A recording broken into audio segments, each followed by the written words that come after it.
The first time I was sold for sex, I was 6 years old. I was sold by my own mother.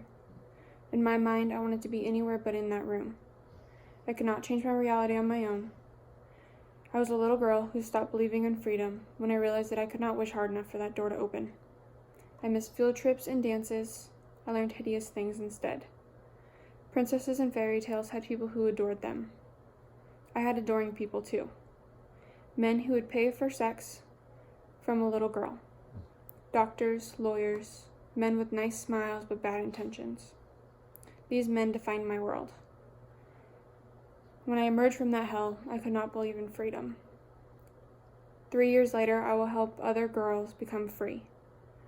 Because I want fairy tales in America to be real. I never want another little girl to experience what I have. Most people think that this issue of human trafficking, or modern-day slavery, only happens in countries far, far away. But this story of a girl by the name of Jessica Munoz shares the reality of a hidden market that exists right here in America, a subject that is too taboo to come up in casual conversation, a topic mainstream media approaches gingerly and with extreme discretion. Fear of offending limits discussion of its reality. But it is reality, and it is happening, and there is no end in sight. The Prosecutorial Remedies and Other Tools to End the Exploitation of Children Today Act, also known as the PROTECT Act, is a federal law that was enacted on April 30th, 2003 by President George W. Bush. This act was put into place to help end the spread of child pornography and stop child trafficking. The PROTECT Act intends to prevent child abuse and provide new ways to prosecute violent crimes involving children and investigate such crimes. The law also strengthens current laws against child pornography, allows law enforcement to current legal tools to prosecute child-related crimes fully, provides mandatory life in prison for people convicted for such crimes, expands the prohibition and the penalties of sex trafficking of children, and establishes criminal liability for trying to take a child from the lawful rights of its parents. The federal court system enforces this policy by determining if there is a crime committed and whether it violates the statutes set forth by this law. Every year, millions of children are victims of child sex crimes and are forced to do unmentionable things. They are left scared, alone, and in need of help, hence the creation of the PROTECT Act. The PROTECT Act was introduced by Senator Orrin Hatch. It was made with the purpose of protecting children from pedophiles and creating a network to prosecute child abduction crimes. Not only that, but it singled out child pornographers and increased the penalties for kidnapping and sexual abuse. The 1800s brought about the change of the age of consent from 10 years old to 16 years old. This uncovered more and more cases of sexual abuse, which eventually caught the attention of law enforcement through the United States. Rising scrutiny led to the creation of the first human trafficking law, the Mann Act, in 1910. It was enacted to fight forced prostitution and transportation of women from state to state, but it didn't specifically protect minors. 60 years later, in 1978, an amendment was made to the Mann Act to protect minors from sexual exploitation. Prior to the creation of the Internet, child pornography was almost completely eradicated due to the cost and difficulty to create and distribute it. After the advent of the Internet, the child pornography boom began. It provided a haven to pornographers to publish and distribute explicit images of children. These images became accessible within a click of a button. In 2000, the Victims of Trafficking and Violence Protection Act criminalized human trafficking and zeroed in on prevention, protection, and prosecution. Despite the continuation of these laws, the number of child exploitation victims unceasingly grows. The PROTECT Act passed 98-0 in the Senate and 425 in the House. Those numbers and ethical purposes aside, the First Amendment issues in the new law would potentially lead to problems for the courts. These implications came to light in the case of Ashcroft versus Free Speech Coalition in 2012. The Supreme Court decided to strike down important parts of the Child Pornography Prevention Act of 1996. The Free Speech Coalition alleged the language of appears to be and conveys the impression to be overbroad and not specific enough because it does not ban materials that are neither obscene or produced by the exploitation of real children. After this ruling, several legislators, including Orrin-Hatch, scrambled to create bills that would address child pornography, the bills that eventually morphed into the PROTECT Act. The exploitation and sexual abuse of children is a pressing issue. It agitates emotions and motivates people to put an end to these awful crimes. Legislators struggle to make tougher laws to prevent such offenses without overlooking free speech rights. The ruling of the Supreme Court in the Ashcroft versus Free Speech Coalition goes to show that the First Amendment liberties must be protected, even when a serious matter is trying to be resolved. The PROTECT Act gives the government the ability to convict child pornography crimes within the parameters of the Constitution set by the Supreme Court.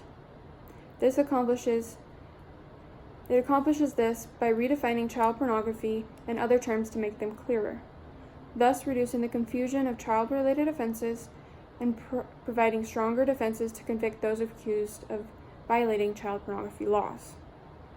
In addition, the revised definition makes prosecution of pedophiles who use computer programs to modify images of real children to avoid being caught easier for the government. It is now included in the law that the child does not actually have to exist to prosecute. This means law enforcement can save time by not having to prove if the child is real or not. In 2011, the FBI hunted down pedophiles hiding anonymously on the internet by hacking into the dark web. Aaron McGrath was found guilty of being logged into a graphic social media site called PedoBook. Law enforcement was granted a search warrant by the court that allowed investigators to slip computer codes into pictures on the child porn site. This permitted them entry and to view every time an explicit image of a child was viewed and trace the actual location of those viewers. Among McGrath were 13,000 other child pornography site users. However, only 19 of them were convicted and sentenced to jail time because law enforcement was unable to prove the real use of children. Thousands of sexually lewd images are being viewed through these multitudes of vulgar websites. Without investigations like such, the search and prosecution of child pornography crimes would not evolve, and there would be no further advancements in resources. Child pornography and trafficking is an unthinkable topic that is not commonly talked about in homes. Most people do not like to think about children, potentially their children, being treated as sexual toys and being sold as such. Children are meant to play and have fun, not be used as lewd entertainment or pleasure for a pedophile. Ending the exploitation of children has long been a goal of many organizations. The National Center for Missing and Exploited Children was created in 1984 with the mission to find missing children, reduce child sexual exploitation, and prevent child victimization. This organization is using all available resources to help law enforcement and child welfare agencies put an end to child exploitation and decrease the number of victims. EPCAT, an acronym for End Prostitution and Asian Tourism, started as an organization only pertaining to Asia, but since the creation has expanded to 90 civil society organizations in 82 countries. The ECPAT has the belief of sexual exploitation of children is hugely complex, and there must be an extreme approach to abolish it completely. Evidence and cutting-edge research is used to team up with global law enforcement and local authorities to improve identification and rescue of children victims and to prosecute offenders.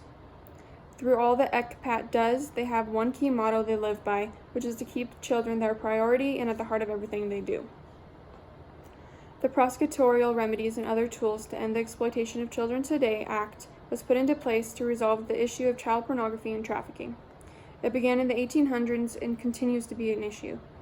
Although the law has done what it is intended to do, there is still opportunity for further action. Political parties and organizations may not disagree on the matter, but they have different opinions on how it should be resolved.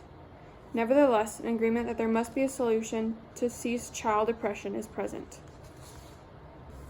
The exploitation of children, whether it may be for the use of sexual acts or for profit, leaves hidden scars on its victims and their families. Scars that cannot be seen, but are painful and deep. They define how their lives are lived. They cannot be easily forgotten. Victims that endure the atrocious acts bestowed upon them by seen and unseen predators will forever be traumatized. Unfortunately, the position of not my family, not my problem is present. The goal should be to shift mindsets to that of pursuit of revolution. But how? Where to start? And what kind of impact can one person make? Thank you.